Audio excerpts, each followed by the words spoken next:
Coming up next on CBS 8 at 11, the push to slow the spread of COVID-19 in San Diego's Asian community. Details on the strategic placement of a new testing center. Late-breaking developments in the weeks-long trash strike. We are learning that a new vote will take place tomorrow. And have you gained a few extra pounds during the pandemic? A new gym concept to help you work off the weight and stay safe. The news starts right now. This is News 8 at 11. New developments tonight. The ongoing strike between Republic Services and its workers could be over as soon as tomorrow. Good evening and thanks for joining us tonight. I'm Steve Price. Kirsten has the night off. Just within the last hour or so, CBS 8 has learned that workers are going to hold a meeting tomorrow for a vote to end that strike. Republic Services is calling this latest offer their, quote, last, best, and final offer. We're told the vote's set to happen at 10 in the morning at Union Hall. The two sides have been at odds for more than a month now. As you see in these pictures here, trash around several areas in our county has been piling up. Workers have been fighting for a new contract that includes a $2 pay increase and better working conditions. Just yesterday, you might remember, Chula Vista City Council ratified a public health emergency declaration because of all that trash that was piling up throughout the city. And earlier today, we caught up with San Diego Mayor Todd Gloria, and he shared his frustration with the situation.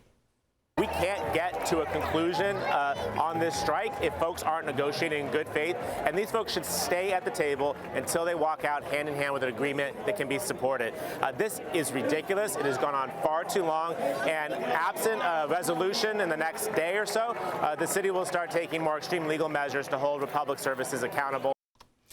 And the timing of this vote, definitely no coincidence. Just today, the mayor gave Republic until tomorrow to reach a resolution or risk losing its franchise agreement with the city of San Diego.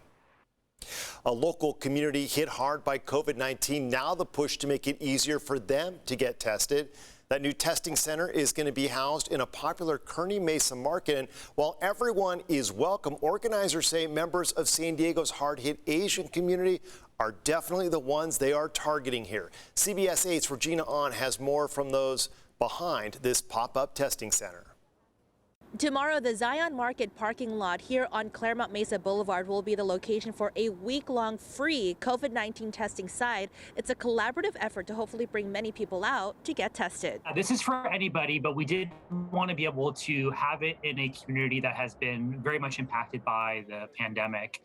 Whether they are business owners or employees of Asian restaurants, we know that they've been severely impacted. Councilmember Chris Cate, along with the Asian Business Association and Broadwell Health, are coming together to bring over 1,000 COVID-19 tests per day. We will do everything in our power to try to extend this, as well as open up additional sites throughout our council district to ensure that they have access to this free testing. Both PCR tests and rapid antigen tests will be available. Councilmember Cate says while the event in itself is open to everyone, he urges the API community to come together. Our community has been extremely impacted by the pandemic in a multitude of ways, and so we want to let our community know that we stand by them and doing what we can to support them. And standing by the Asian community is exactly what API Initiative spokesperson Joanne Field says needs to happen.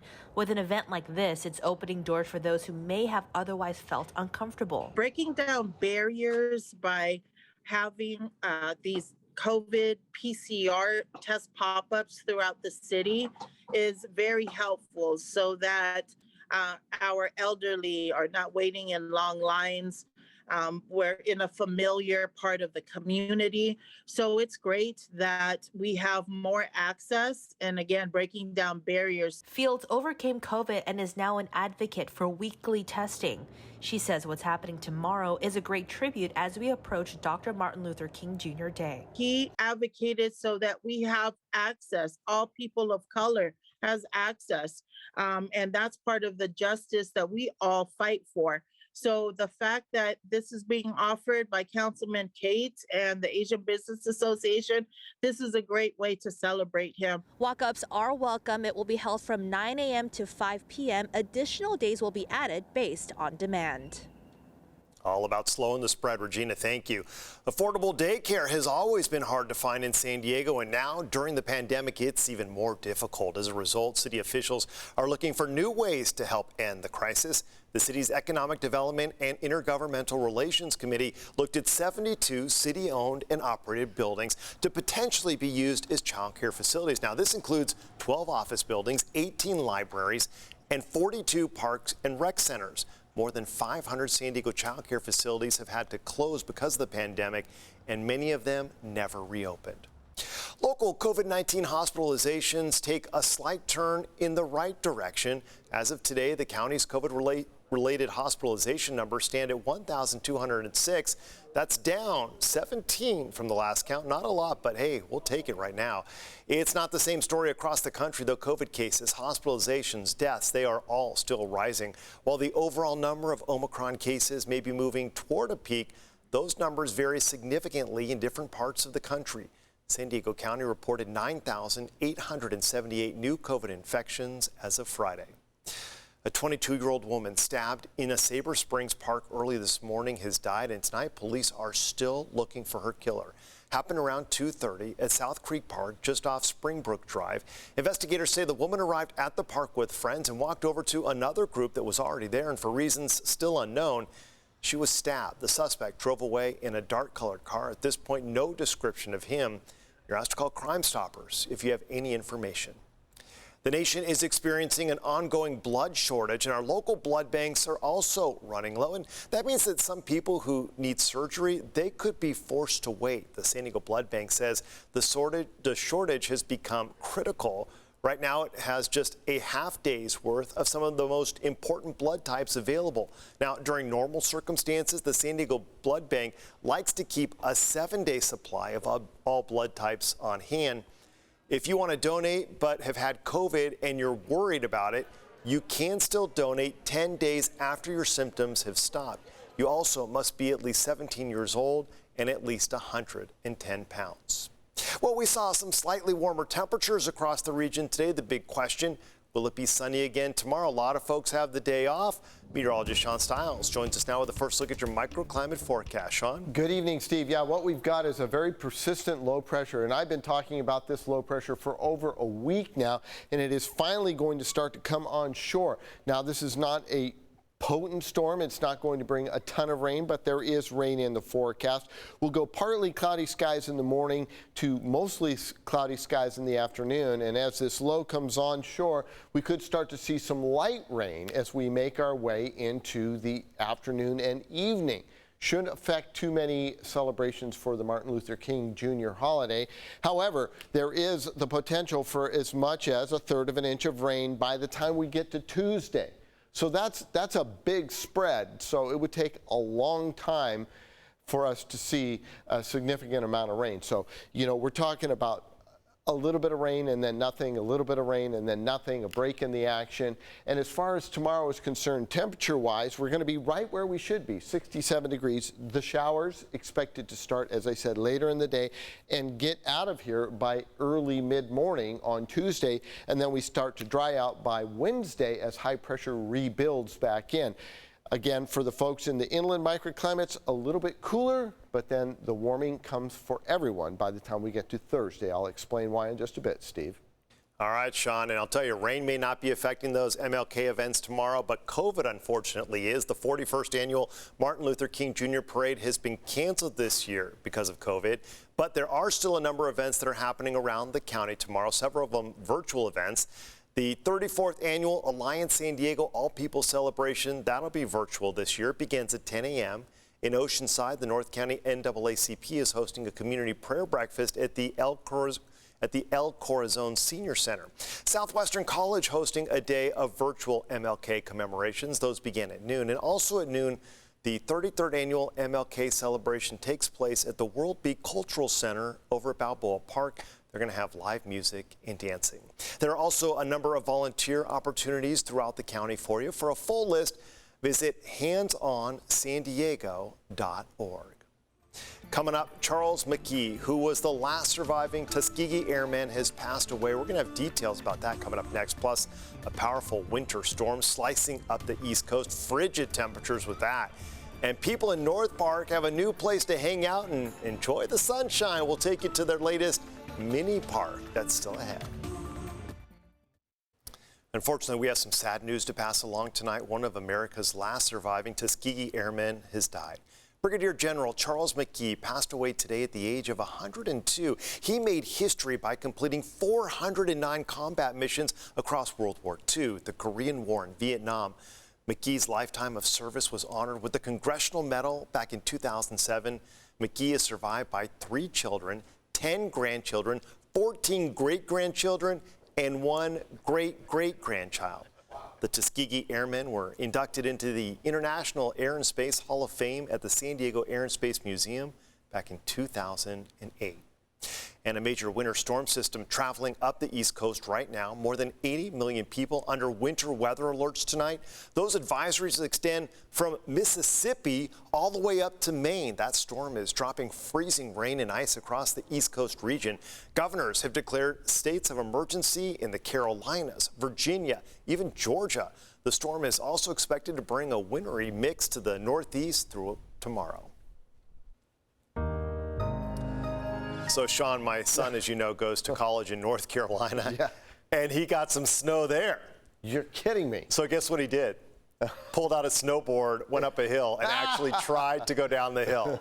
He wasn't successful, but, you know, A for effort. Absolutely, and maybe he'll, I don't know, it's supposed to keep snowing there for at least the next 12 hours, so maybe tomorrow he'll be sending you some video of him. He needs to go to class, Sean. Oh, that's true. Oh, wait, no class tomorrow. He's safe. Oh, there you go. There you go. Well, wait till you see the temperatures across the central and eastern part of the nation. You'll laugh when you see these temperatures. 55 in Alpine Hamul, 58 in Del Mar, Carlsbad, as well as El Cajon, and 59 in Chula Vista and downtown San Diego. Hey, we got a full wolf moon coming tomorrow, and according to the Old Farmer's Almanac, settlers as well as native tribes used to claim that the wolves would howl at the moon this time of year, and that's why it's called a wolf moon. The moon rises tomorrow at 4:56 p.m. and we'll start to see things lighten up because it will be very, very bright. That's a shot from San Miguel Mountain looking towards the west. We've got this low that's going to move on shore late in the day on Monday, lasting through Tuesday. That'll give us light rain all the way from the coast to the mountains, and then high pressure returns with a moderate Santa Ana by the time we get to Thursday and Friday. We're a little socked in at Mount Soledad right now as the onshore flow has returned, and so with that we've got some hazy conditions up there with the marine layer. 59 degrees, winds are calm, humidity way up there at 93%. Compared to yesterday at this time, it was 42%, so a huge change. Surf has been fun. The rip currents are still relatively strong, so keep that in mind. 2 to 4 feet, water temperature 56 degrees, and a huge high tide in the morning, a 6.5 just before 9 o'clock at 8:57, drains to a negative tide. So take a look at these watches and warnings we've got going on. We've got this winter storm warning all the way from parts of Georgia up through the Carolinas into Pennsylvania, New York, and on up into the New England states. And we're talking anywhere from 1 to 2 feet in the Appalachian Mountains. A winter weather advisory in all the purple areas. They are going to see a mess. And these temperatures are bone chilling. I mean, we're talking about 20s around the Great Lakes. And as this moisture is being pulled into this area of low pressure, it's actually pulling warm, moist air off the Atlantic from the Gulf Stream. And that's why temperatures are a little bit more moderate. Out west, it's very mild, 63 in Los Angeles. Here's that low grinding up the eastern seaboard, and that will continue to plow right on through the New England states over the next 24 hours. Our area of low pressure making its way onshore over the next 24 hours. And as we put this into motion for you, you can see this low digs in, high pressure over the eastern Pacific, builds back in, and that gives us a chance of another weak Santa Ana. Here's the Doppler radar as it comes through, and you can see there's scattered showers here or there. It's really Tuesday into, say, Wednesday when we start to see things become a little bit more damp. But other than that, this thing will be quick and out of here. Monday, Tuesday, the showers, the Martin Luther King Jr. holiday. Temperatures are nice. The first half dry, the second half damp. And then by Thursday and Friday, we start to see those temperatures ramp right back up. And for you folks in the mountains, you will also enjoy warmer temperatures as we get into Thursday and Friday. Steve? All right, looking good, Sean. Thank you. It's a birthday party, 104 years in the making. We'll take you to the special celebration for an Oceanside woman. Plus, a new San Francisco gym offering a unique workout experience. It's offering reservation-only workout pods. What's that? We'll have the details coming up. Thousands of runners, a lot of them students, hit the pavement for the Rose Bowl half marathon today in Pasadena. The 13-mile race started at 7 this morning just outside the Rose Bowl. The half marathon is seen as a warm-up for the big LA marathon scheduled for March 20th. Proof of vaccination or a negative test were required to participate in the event. Well, working out has become a lonely pursuit during the pandemic, with people either unwilling or unable to go to the gym. But a fitness center in San Francisco is now offering a new option. As John Ramos reports, that gym has become appealing to residents in the Bay Area by offering reservation-only workout pods. Trig Hutchinson is a serious power lifter, and hefting more than 300 pounds requires a lot of concentration. What I do is really kind of like a solo activity. So I think that like this physical space here kind of gives me some opportunity to like get some distance and kind of focus on what I'm doing. Hutchinson is one of the first members of a new gym in Pacific Heights called The Yard. The space is separated into 8 individual workout pods, each containing a bench, rack, and free weights that are rented out by reservation only. The 2-story gym holds only 16 people at a time, but owner Joe Cicero says he came up with the idea 2 years before the pandemic hit. Yeah, this concept predates the pandemic. I've been thinking about this since 2018. It's actually inspired by the traditional barbershop model, where the owner is renting out chairs to independent contractors. That's what we are doing here with independent personal trainers. It's not just trainers, the public is showing interest as well. Amanda Peth and April May were working out this morning. They both started weight training during the pandemic to stay healthy and reduce stress, and the natural distancing here is relieving any fears of Omicron. It feels like you have your own area. Even if there was someone kind of close to you, you still very much have your own equipment, your own section. I'm not going to big box gyms where it's, you know, hundreds and hundreds of people. It's like very spaced out. It's very safe, in my opinion. No different than going to like the grocery store. Actually, maybe safer than going to the grocery store. The Yard was never intended to be a socially distanced workout space. It just worked out that way. But then the coronavirus is changing the way we look at a lot of things. Working out with a mask is not something I ever would have considered before, but like now it's just what you do, you know? I think that having some like physical distance between yourself and other like people who are training is probably like the next thing that's going to happen. While a lot of gyms try to sign up as many members as possible, the Yard is banking on the idea that people are no longer comfortable being just a face in the crowd. I believe in the concept, I believe in the model, and I frankly think you'll start to see more and more gyms start to shift to a model like this. In San Francisco, John Ramos. Times are definitely changing. Well, here at home, people in North Park now have a new place to get some exercise or just hang out and enjoy the sunshine. City leaders officially cut the ribbon on the neighborhood's new mini park this morning. It's located right behind the Observatory North Park between 29th Street and Granada Avenue. The former parking lot now features a musical play area, a performance stage. They have seating areas, bike racks. The $5 million project was approved more than a decade ago, but it got delayed because state funding fell through. A very special birthday celebration for an Oceanside resident. Her name is Jewel, and she just turned 104 years young. She lives in the Aegis Living Shadow Ridge community, and they surprised her with a live performance by Jeff Adams Dixieland Band in the community courtyard. The community also surprised Jewel with 104 birthday cards to mark the milestone birthday. They actually received those cards for Jewel by posting a request for them on TikTok. Social media for good. A huge day of NFL football to recap, and John is coming up next to do just that for you, including the Pittsburgh Steelers in Kansas City. And one player's mom asked him a question in the post-game press conference. You're going to want to see this coming up next. Now, News 8 Sports. Here's John Howard.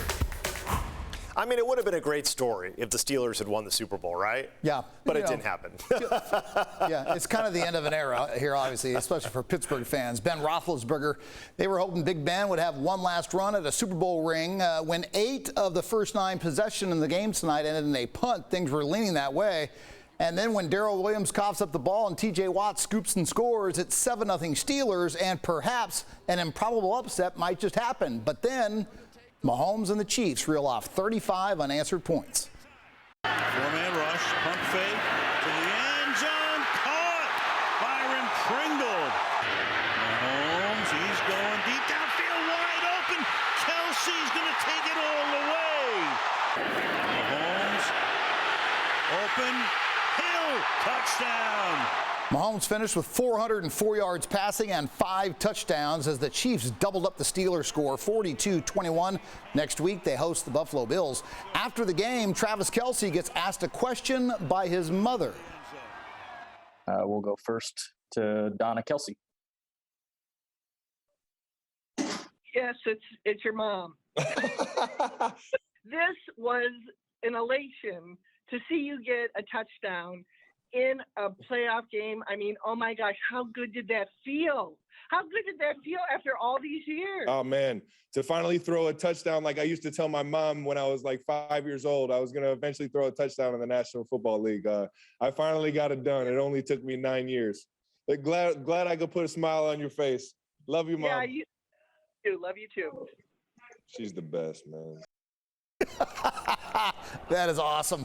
All right, AT&T Stadium has standing room only tickets. Hours before kickoff, the fans sprint into their seats. Looks like something you'd see on Black Friday morning. Niners up 9 midway through the third quarter. Dak Prescott throws a bullet to a diving Kwan Williams of the Niners.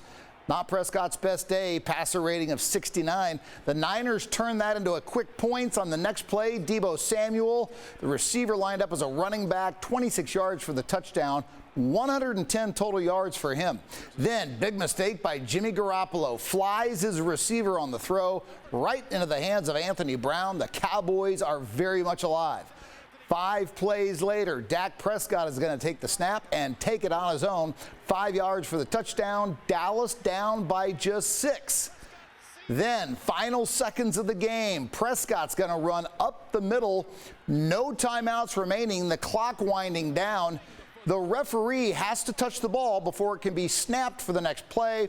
And as that is going on, the clock expires. Game over. The Niners win 23-17. They play at the Packers next week. In the early game, Tampa Bay's Bruce Arians, the wily veteran, taking on first-year coach Nick Sirianni of the Eagles. Before the playoffs, Sirianni said, "We didn't come this far only to come this far." But apparently they did. Just before halftime, Jalen Hurts' pass is picked off by Mike Edwards. The Eagles were held scoreless in the first half of a playoff game for the first time since 1996. And things just as bad in the second half. The Buccaneers punting. Jalen Reagor muffs it. Tampa Bay recovers, and they are back in business again. The turnover leads to a touchdown from Tom Brady to a wide-open Rob Gronkowski in the back of the end zone. That score makes it 24-0 Bucs. And later, after a big turnover, Brady and the Bucs would take a shot, with Brady finding Mike Evans on a 36-yard score, 271 yards passing, 2 touchdowns for Tom. Tampa Bay kicks off their title defense on an impressive note, 31-15. They play the winner between the Rams and the Cardinals, who play tomorrow night. And in football of another kind, the San Diego Sockers are looking quite strong in defense of last year's championship. 5 games into the season, they have yet to lose. The Sockers on the road in Ontario this afternoon. Brandon Escoto goes off the backboards right to Craig Childs. He volleys it in with a nice kick. That puts the Sockers on the board first. Childs is now 7 points away from 600 for his career. In the second quarter, the Sockers are on the break. Christian Gutierrez ahead of everyone. The quick shot gets past the keeper. The Sockers win 7-2, and San Diego is now 4-0-1 on the season. By the way, Travis Kelce's face when he saw that it was his mom, that would be my face. Like, I don't know what's about to come. Exactly. I'm ready for everything. That was good TV is what that was. Yeah, it was. Thanks, John. A final look at tomorrow's microclimate forecast next. Don't call Mom. All right, let's check in with Sean for one last check of weather. So big day tomorrow, the Martin Luther King Jr. holiday here in the United States, and it looks like we'll have a little bit of rain later in the day. Temperatures somewhat mild, 64 coastal, 67 inland. We see most of the rain coming in overnight, a tenth, maybe a quarter of an inch at the most, and then after that we see high pressure build back in. That warms things up along the coast, the inland areas, and on into the mountains. You'll also see a chance of some light rain, but those temperatures rebound for everybody by the time we get to the midweek. By the way, we have some super cool old video of Dr. King here in San Diego we're going to show tomorrow. Yep. It's from '62. It's amazing. We'll see you tomorrow. Have a great night.